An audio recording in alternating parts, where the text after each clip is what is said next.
Você começou com carteira, eu imagino ali, pequena de clientes, era uma clínica, e como que vocês foram Então, evoluindo isso, para sair de uma clínica para começar a escalar e evoluir isso? Então, a gente não sabia exatamente como é que a gente ia escalar, né? Se a gente ia ter uma rede credenciada, se a gente ia abrir franquias, se a gente ia abrir estrutura própria, que precisa de um capex, um investimento alto. Né? E aí a gente começou a estudar muito entre nós, né? Ali nós éramos 5 naquela época, mas logo no início, no segundo, terceiro ano, 2 sócios saíram, nós ficamos em 3 a vida toda, né? Quer dizer, a grande maioria dessa jornada, que foram quase 30 anos. Mas aí nós chegamos no modelo do credenciamento. Mas nós chegamos a abrir uma segunda clínica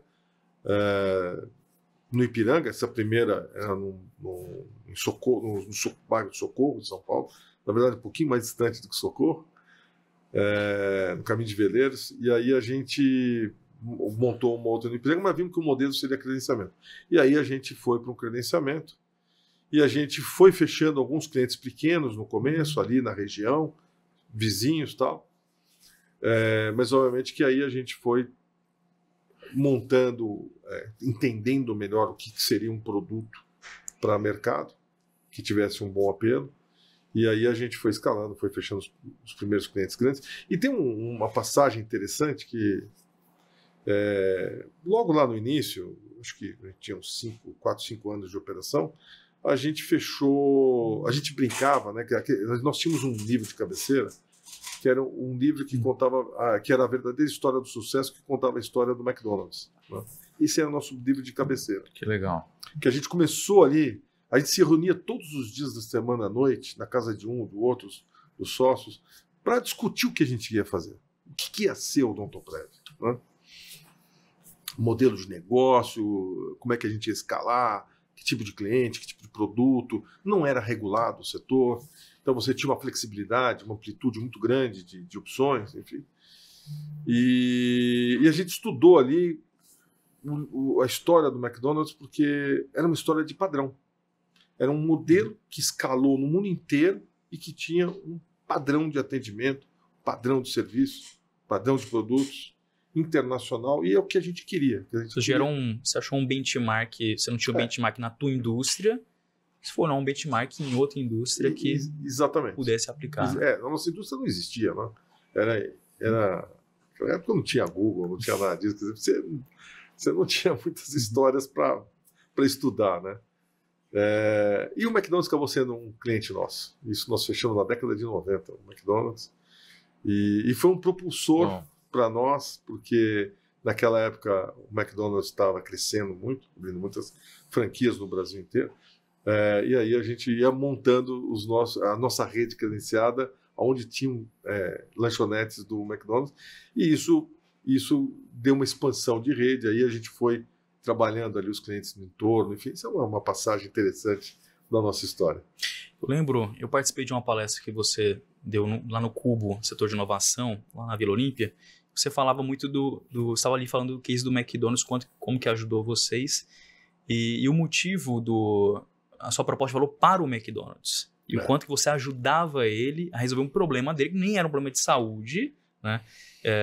Mas que gerou para você uma proposta de valor muito grande, para eles virarem um parceiro muito fiel de vocês. Exatamente. Como é que foi isso? Você fez... é como se tivesse... O Dramin é um remédio para náusea, mas as pessoas tomam para resolver uma insônia, por exemplo. Né? É comum isso. Aí viajar, toma para dormir. Né? Você conseguiu encaixar algo... Uma proposta de valor para quem estava sendo fonte pagadora ali. Como é que foi isso? Olha, a gente tinha estudado a história do McDonald's, né? A gente já estava entendendo um pouquinho do negócio deles, né? Vocês tinham até reuniões periódicas com esse tema. O livro. Incrível. Para discutir o livro. E obviamente que a gente aprendeu várias coisas, né? Enfim. Até aprendemos que um dos cores deles não era vender sanduíche, não era vender lanche, era real estate, né? Mas muito bem.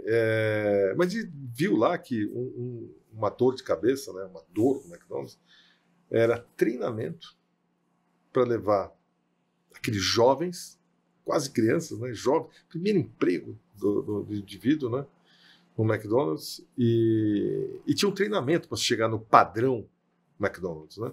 Tinha um investimento grande deles, um né? investimento enorme em tempo, treinamento, esse negócio todo, né?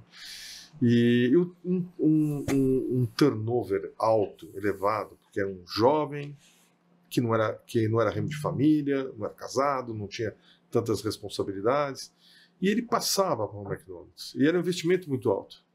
Então, esse problema do turnover, a gente, quando abordou o McDonald's, quando a gente abordou, né, e a gente